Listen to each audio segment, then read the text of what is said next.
50대 중년에게 해주실 수 있는 공연, 조언, 뭐 위로 같은 게 있어요? 50대는 제가 창업하라고 권하지는 않아요. 근데 창업을 하겠다는 사람은 말리지는 않아요. 하고 싶은 사람은 해도 돼요. 그런데 할까 말까 하는 사람은 하면 안 되지. 예. 그것도 적극적으로 나는 죽어도 해야겠다는 사람이 해야지. 그래도 성공할까 말까 하는데, 젊은 사람도. 근데 50에 누가 밀어서 창업을 한다든지 의견을 듣고 창업하는 건 맞은 것 같지는 않아요. 지금은 오히려 버는 돈을 관리하고, 지금 내가 부자가 되는 몇 가지 돈 관리 중에서 버는 능력, 모으는 능력, 쓰는 능력, 부풀리는, 이게 다 다른 능력이라고 이야기했잖아요. 나머지 능력을 키우면 돼요. 지금은. 그래서 지금 있는 수입을 잘 관리해서 자산을 잃지 않고 최소한 물가 상승률보다는 더 벌어내는 능력만 키워도 성공이에요. 너무 거기에 막 중압감 갖고 내가 막 창업하라고 했다고 이 나이에 지금 창업해야 돼 이런 걱정할 필요는 없어요. 이 아이디어가 너무 좋고 나는 이게 내 사명처럼 느껴져 라고 해서 이렇게 이 나이에 지금 이렇게 책방을 하시는 의사 선생님도 있잖아. 이거 어떻게 말려? 내가 사실은 말렸어요. 처음에. 뭐 하는 거냐고 지금. 이거 만화님 비즈니스라고 내가 막 뭐라 그랬거든. 돈 많은 사람들이 멋있는 뭐 이런 거 있잖아요. 박물관, 미술관, 책방이 딸린 커피숍 뭐 이런 거 하는 거. 그래서 혹시 그런 사람일까 해서 걱정돼갖고 말렸는데 안 말리길 그냥 내 말 안 듣길 잘했잖아요. 지금. 이런 데가 어디 있겠냐고. 근데 이런 분들을 어떻게 말려? 말릴 필요가 없잖아요. 이거는 자기의 사명이 돼버렸으니까. 그러니까 그런 경우라면 해야 돼. 근데 그 정도의 사명을 느끼가 않으면 50은 힘들어요. 혹시 그 창업을 이제 실패할 때마다 이걸 포기해야겠다 아니면 뭐 무리해서 좀 더 해봐야겠다는 이런 뭐 기준 같은 게 있어요? 아니, 기준 없어요. 내가 망하면 어디가 망하는지 사실 아무도 몰라. 그래서 끝까지 가보는 거예요. 끝까지 가봐서 확실하게 망한 데가 알았을 때 돌아오는 거지. 그리고 몇 번 실패했다는 얘기 계속 얘기하는데 다니면서 사실은 이게 나는 실패라는 인식이 없었어요. 그거는 사업에 구분해서 이걸 했다가 안 됐고 이걸 했다가 안 됐을 뿐인데 이거 개별적으로 이걸 몇 번의 실패다 확실하게 이런 건 없었어요. 그냥 내 과정 중에 하나인 거지. 성공으로 가는 과정 중에 여러 일이 일어났을 뿐이지. 아, 나는 실패했어, 좌절했어 이런 건 없어요. 아주 극단적인 경우에는 사업을 완전히 망해먹고도 몇 시간 후에 다시 또 사업체 찾으러 다녔고 제일 상심했을 때는 한 이틀 정도 상심했던 것 같아. 뭐 언젠가는 한 하루인가 깡통을 한번 주스러 다녀봤어. 돈이 얼마나 되는지. 생각보다 돈이 안 되더라고요. 해보니까. 그래서 다시 사업을 하기로 마음먹고 또 사업체를 찾으러 다닌 거예요. 그래서 되돌아갈 수 없는 환경을 만들고 아까 사업을 했다는 말이 그 말인데 나는 항상 사업에만 몰입하고 그렇게 하는 과정에 나를 계속 노출시켰었어요. 그리고 실패하는 사람들이 미리 이런 질문이 나올까봐 미리 얘기하는데 실패하면 이게 연애에서 실패하든 사업에서 실패하든 이걸 해결하는 방법이 있습니다. 그 운동이에요. 생각보다 간단한 게. 몸이 건강해지고 몸이 단단해지고 가슴이 두껍고 다리에 힘이 생기면 또 사업해요. 이건 자본의 문제도 아니고 인연의 문제도 아니고 아이디어 문제도 아니에요. 그냥 내 몸이 건강하면 무언가를 하고 싶어하는 마음이 들게 돼 있고 그것을 아이디어를 찾아서 또 실현해 보면 되는 거예요. 그러니까 끊임없이 부딪혀 보는 거지. 단지 하나 조심할 건 뭐냐면 실패하더라도 동일한 방법으로 실패하는 것만 벗어나면 돼. 한 번 실패했는데 같은 방법으로 또 실패하는 사람이 있다고. 그건 이제 무능하거나 아니면 영리하지 못해서 그런 거예요. 그러니까 그것만 개선해 나가면 모든 실패는 다 나한테 어마어마한 경험이 될 거라고요. 지금 내가 되돌아서 생각해 보면 나의 모든 실패는 더 이상 내가 자본이 생기고 회사가 커진 다음에 똑같이 겪을 실패들이 분명 그 안에 숨어 있었는데 이미 다 예방주사 다 맞은 거예요, 나는. 그러니까 내가 무슨 무모한 투자라든지 돈을 많이 번다는 투자라든지 이상한 제안이라든지 혹은 신사업이라든지 이런 거 안 하는 이유가 뭐냐면 그거를 이미 젊었을 때 다 맞았거든. 그래서 나는 빠르게 돈을 버는 거에 전혀 관심이 없어요. 돈은 천천히 오래 좋은 돈으로 모으는 게 진짜 좋은 돈이라 생각하거든. 그래서 뭐 비트코인, 우리 애들은 비트코인을 40불 때 50불 때 샀거든요. 그래갖고 꽤 벌었어요. 근데 내가 그래서 아빠 이런 게 있는데 한번 해봐 그러는데 내가 애들한테 똑같이 얘기했다고요. 네가 이걸 통해서 돈을 벌으면 이렇게 크게 버는 경험 때문에 이거는 마약을 맞는 것과 똑같다. 항상 너는 이런 투자를 찾을 거고 어느 날 이거를 다 날릴 거다. 그러니 이런 투자에 이게 아무리 벌고 아무리 투자가 안전하다가도 이런 거는 결국 옳지 않은 투자의 습관이니까 돈을 버는 것보다 이 습관이 네 몸 안에 들어오는 게 더 나쁘니까 관심 갖지 말라고 그랬다고요. 그래서 우리 애들은 그나마 그래도 잘 배워서 그런 투자를 지금 안 해요. 그러니까 즉 배당 이익을 받는 정도의 형태의 비즈니스를 찾고 그런 회사들에 투자하고 이렇게 합니다. 실질적으로 정말 회장님이라는 분 지금 처음 뵀습니다. 근데 저한테는 꿈이 있습니다. 근데 회장님이라는 분들도 꿈이 있는지 그리고 그 꿈이 무엇인지 여쭤보겠습니다. 있죠. 다 있겠죠. 경영자들은 대부분 꿈이 계속 커져요. 그리고 경영자들끼리 서로 경쟁을 한단 말이에요. 근데 내 경우는 좀 다른 것 같아요. 나는 사업을 하는 이유가 되게 명확하거든요. 돈 벌려고 하는 이유가 굉장히 명확한 사람이에요. 내가 매번 설명하고 다녀요. 가족 부양하고 나한테 자유를 주기 위해서 사업하는 거기 때문에 그 목적을 이루기 위한 거고 그 목적 밖으로 내 시간과 경비와 돈을 쓰려고 하지 않아요. 그러니까 나는 충분히 이미 만족하는 삶을 살고 있는 거죠. 근데 관성 때문에 회사라는 거는 관성이 있어요. 내가 아무리 나는 이 정도면 충분히 만족해. 더 이상 안 벌어도 돼. 이 정도만 벌어도 돼. 이런 게 없어요. 왜냐하면 나는 더 이상 안 자라도 돼. 라는 나무가 없는 거예요. 나는 더 이상 안 자라도 돼. 괜찮아. 여기서 있어도 좋아. 라고 하지만 다른 나무들이 자라면 나는 햇빛이 거려갖고 내가 죽게 된다고. 즉 성장하지 않는 것이 작년보다 성장하지 내가 않는다면 이거는 내가 성장을 정지되거나 유보되는 게 아니고 죽는 거야. 옆에서 자라서 다 싸버리니까. 그래서 같이 나도 커야 되는 거지. 그 최소한 다른 회사가 성장하는 비율에 맞춰서 성장 속도가 있지 않으면 나는 없어질 거라고, 내 모든 것이. 그러니까 그거에 대한 욕심 정도는 그 정도 욕심은 내가 항상 사업에서 갖고 있다고. 그렇지만 이게 막 더 벌어서 무슨 이게 몇백억, 몇 조 이렇게 벌어야 할 수는 있다고 생각이 드는데, 그러려면 청년 시대에 30대, 40대 했던 욕심을 똑같이 또 부려야 된다고. 그럼 가족이고 뭐고 다시 또 완전히 관계가 다 부서질 거고, 내가 갖고 있는 어떤, 이렇게 삶의 가치 기준도 흔들어야 되니까, 그럴 만한 필요가 있을까라고 생각해서 지금은 그렇게까지는 안 하는 거예요. 그렇지만 여전히 돈을 벌고 이런 건 관심이 많이 있죠. 당연히. 그걸 유지해야 되니까. 회사는 하나 가졌다고 절대로 만족 안 합니다, 사람들은. 한번 프랜차이즈 시작한 사람들은 절대로 100개에서 만족 안 합니다. 그게 사람의 속성이에요. 그러니까 그냥 그렇다고 이해해야 돼요. 그리고 저렇게 젊은 친구들이 사업한다고 저렇게 덤비는 거 보면 너무 기특해요. 부모가 혹시 걱정하고 이랬을지 모르겠는데, 내가 부모라면 너무 자랑스러울 것 같아요, 저런 거.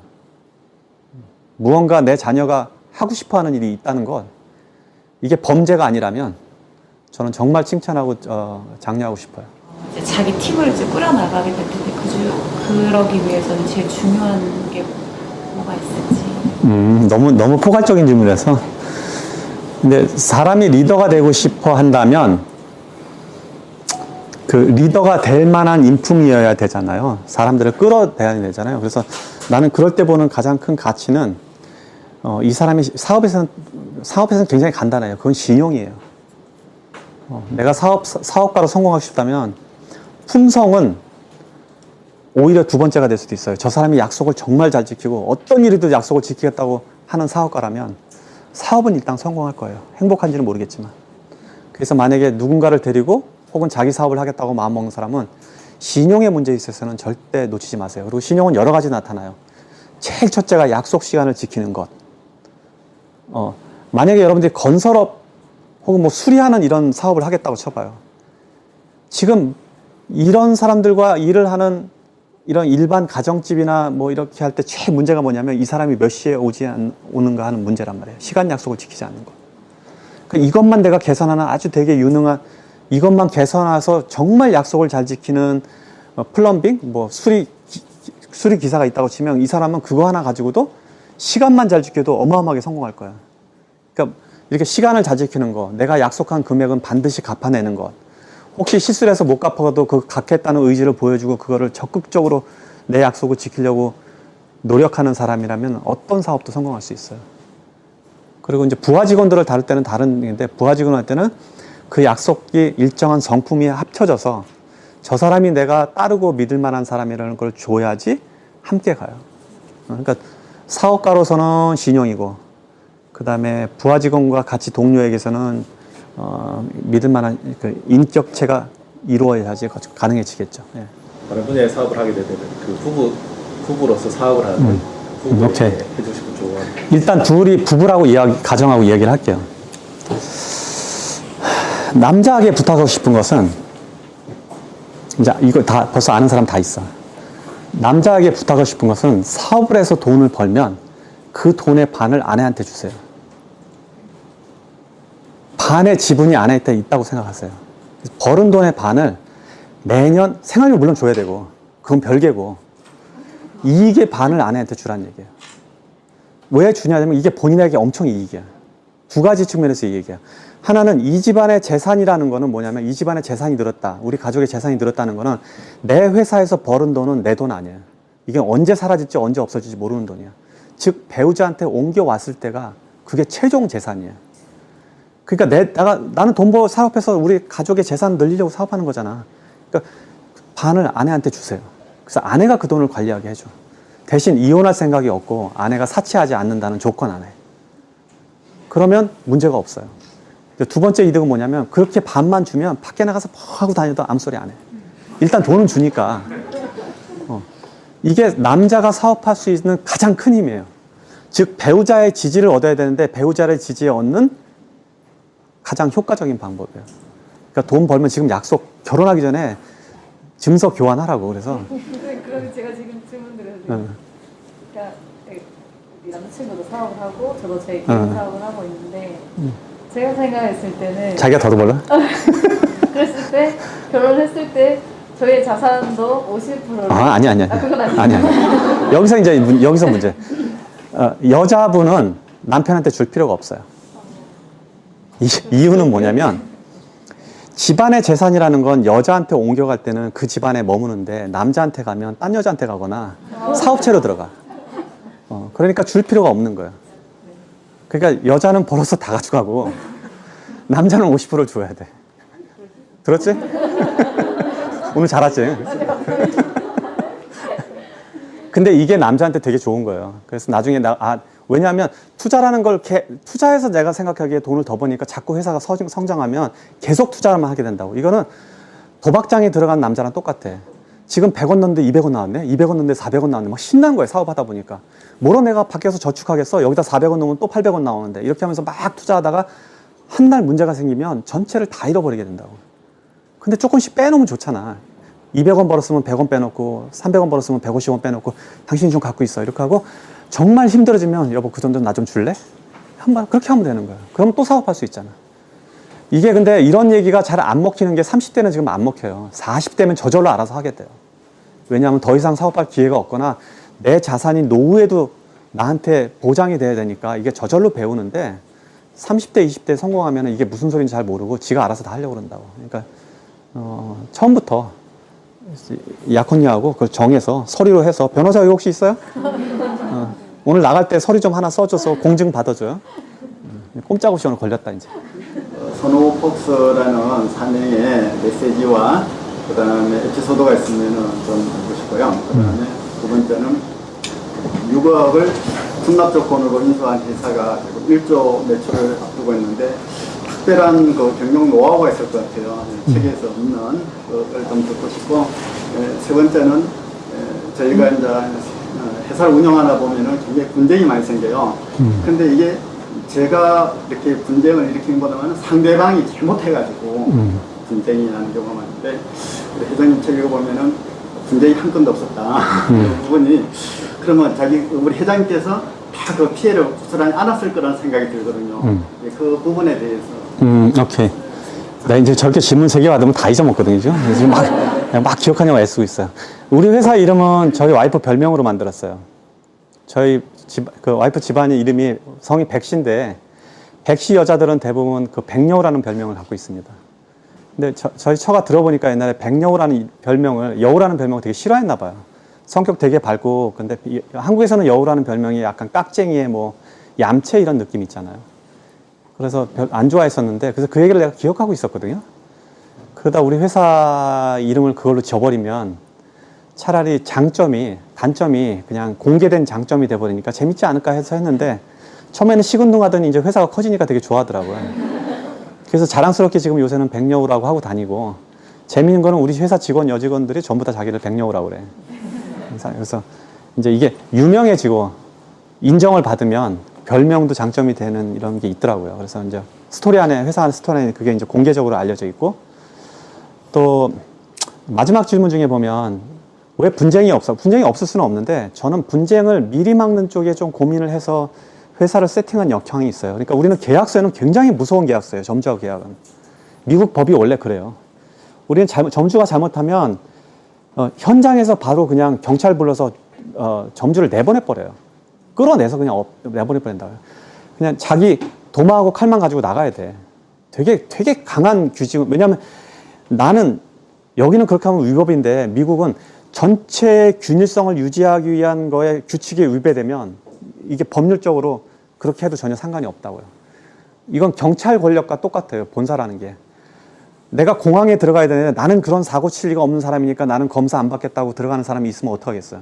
그러니까 우리는 동일한 검사 기준을 다 대고 이 검사 기준에 못 미치면 이 사람의 손실이 다른 사람의 손실과 이어지기 때문에 이걸 관리를 한단 말이에요. 아주 냉정하게. 자, 그러면 어떤 사람들은 매장을 뺏기고 도망갈 수 있다. 뺏기고 그냥 자기의 전 재산을 날릴 수도 있다고요. 위생검열에 걸린다든지 뭐 문제가 생기면. 그러면 자기가 실수했더라도 얼마나 나를 원망하겠어. 근데 이제 이런 경우조차도 저 사람이 먹고 살 수 있는 방법을 비공식적으로 만들어주는 거예요. 그 매장을 뭐 매각을 할 수 있게 도와준다든지 뭐 자기가 아는 측근한테 이렇게 옮기게 한다든지 이런 방식을 써서 원하는 가능하면 얻게 하고 나가는 직원조차도 뭐 매장을 준다던가 혹은 다른 혜택을 줘서 본인이 설령 잘못해서 내가 잘못한 게 전혀 없더라도 그쪽에서 생각해보면 그럴 수 있는 부분들이 있단 말이에요. 그거는 그냥 상식적으로 받아줘 해결해 주는 거예요. 그러면 분쟁이 거의 없어져요. 프랜차이즈 분쟁은 대부분 점주하고 일어나요. 고객하고는 잘 안 일어난다고. 그러니까 그런 문제들이 저희 내부에서는 좀 없죠. 그리고 이런 건 전체 내 삶에 대부분 연결돼 있다고요. 그리고 영리하게 이런 게 분쟁이 안 걸리는 방법은 뭐냐면 결국 욕심을 배제하면 거의 없어져요. 내가 특이한 욕심을 더 내고 뭐가 감정적으로 대시할 때 나오는 일이기 때문에 나는 그냥 무난한 사람이다. 제 방식의 경영 방식을 저는 저 나름대로 노자 방식이라고 그러거든요. 있는 듯 없는 듯 하는데 하는 거. 이걸 무의라고 그런단 말이에요. 아무것도 안 하는 것 같은데 다 하는 것. 이게 무의예요. 나는 우리 여기 한국에 있는 회사에 아무것도 안 해요. 그런데 냉정하게 가면 다 하고 있는 거예요. 왜냐하면 다 하게 만들었잖아, 우리 사장들이. 사장들이 알아서 죽으라고 일하게 만들었단 말이야. 어제도 어느 사장 하나 만났는데 사실은 월급이 1억이 내는데 급여가 1억이에요, 지금. 근데 우리 회사에서 제일 적게 받는 사장이에요. 근데 시간당 계산하니까 14,000원이라고 그래. 1억인데도. 그럼 얼마나 많은 일을 하는 거야.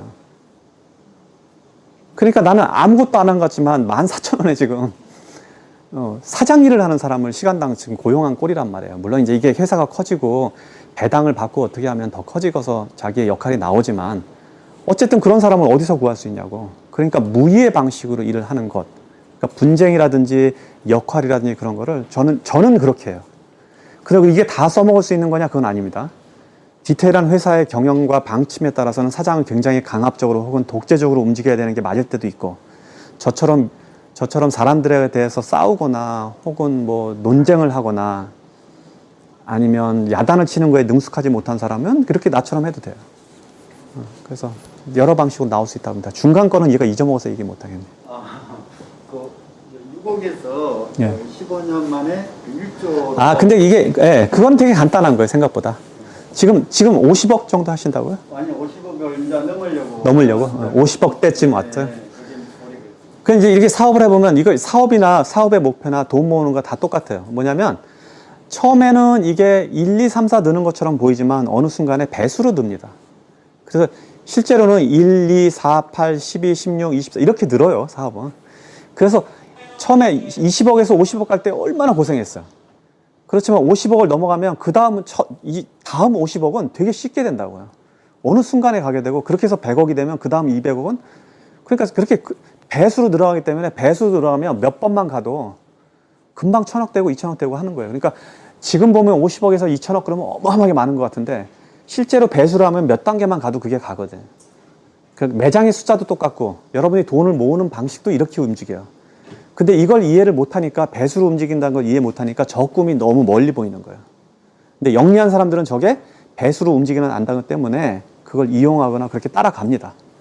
그래서 저도 사업할 때 처음에 300개 열기가 힘들었지 그 다음 300개는 언제 됐는지도 몰라. 그리고 어느 순간에는 한 주에 80개, 100개 이렇게 열 때도 있어요. 그러니까 개수의 문제가 아니라 금액의 문제가 아니라 이게 늘어나는 이렇게 폭 자체가 변형되기 때문에 목표가 되게 커 보여도 실제로 사업하는 사람이 50억 잃었다 그러면 지금 제일 어렸을 때가 뭐 1억, 2억 할 때가 어렵지 지금 50억, 뭐 30억에서 50억 간다. 이거는 생각보다 그때보다 더 쉬울 거라고 분명히. 그러니까 나중에 커지면 더 쉬워지죠. 저분이 나중에 한 2, 3년 만났는데 지금 이야기 기억하고 있는데 혹시 1000억 이렇게 판다고 그때 우리 50억밖에 못 했는데 50억대 이런 소리 하실 수도 있어요. 네, 그렇게 되길 바라요. 네.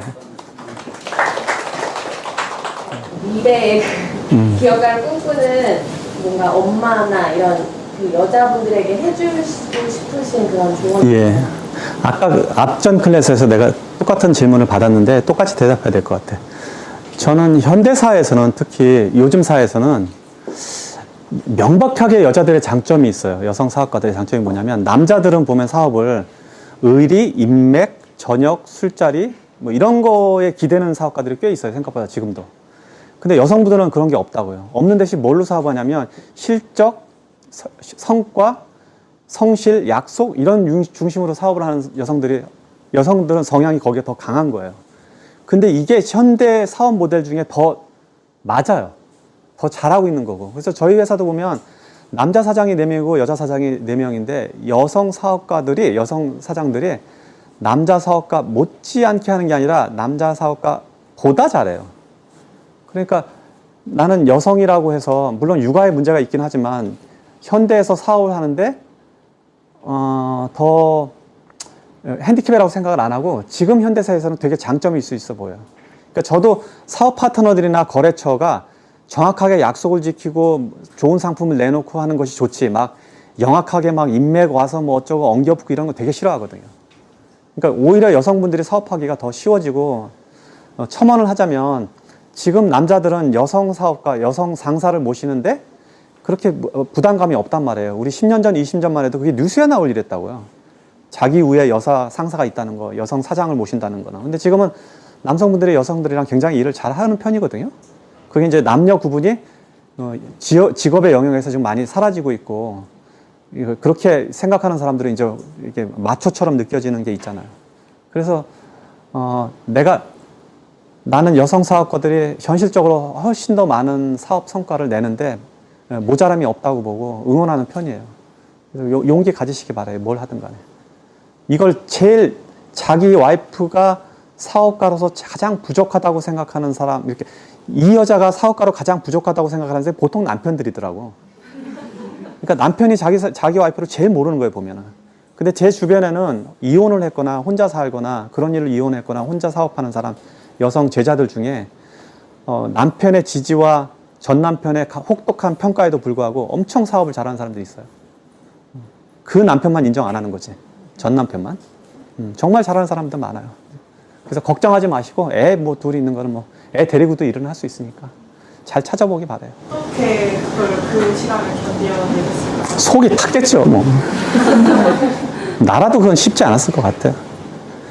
우리 가족에서도 우리 부모님이니까 어쩔 수 없이 저 아들이 될지 안 될지 모르지만 그렇다고 안 된다고 하거나 뭐 지지를 안 할 수 없는 상황이니까 해줬을 거고 유일하게 남았던 그래도 와이프인 거거든요. 근데 가족 중에 한 명이라도 지지자가 남으면 사업은 할 수 있어요. 또 할 수 있어요.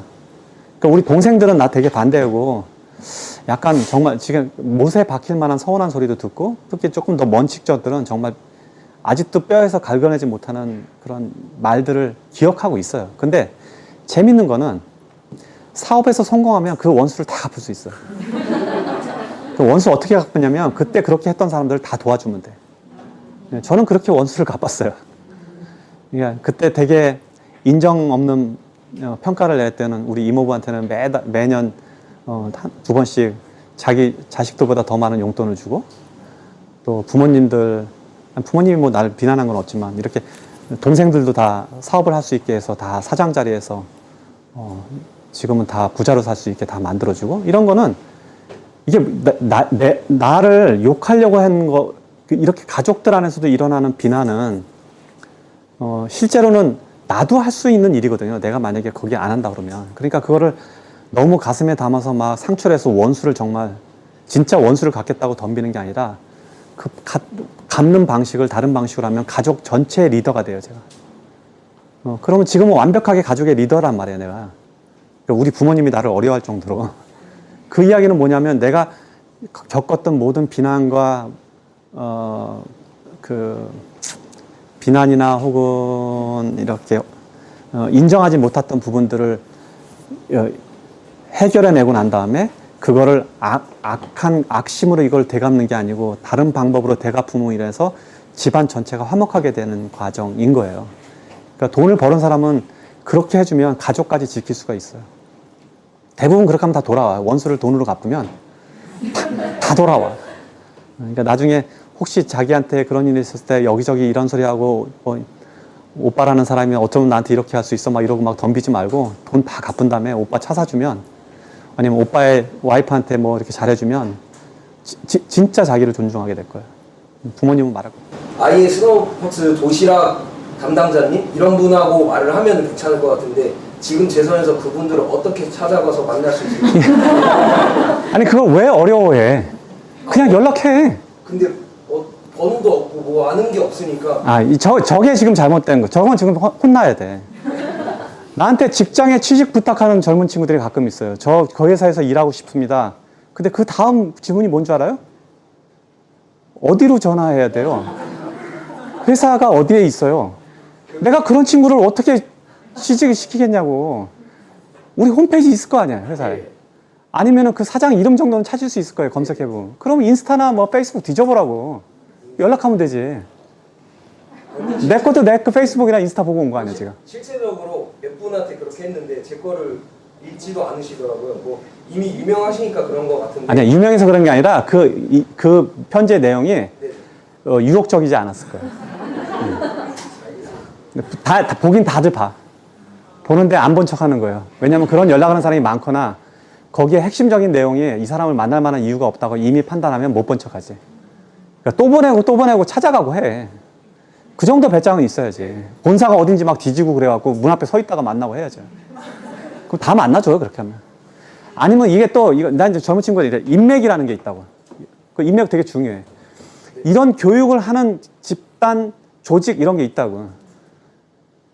여기 60이지만 누나하고 찾아와갖고 지금 전화번호 받으라고. 얼마나 막강한 인맥인 줄 알아요, 지금? 여기 프랜차이즈, 여기 한국에 있는 웬만한 사장들 다 동생이야. 조스 떡볶이, 뭐 없어, 다. 전부 다 야할 수 있는 요리. 빨리 전화번호 받아.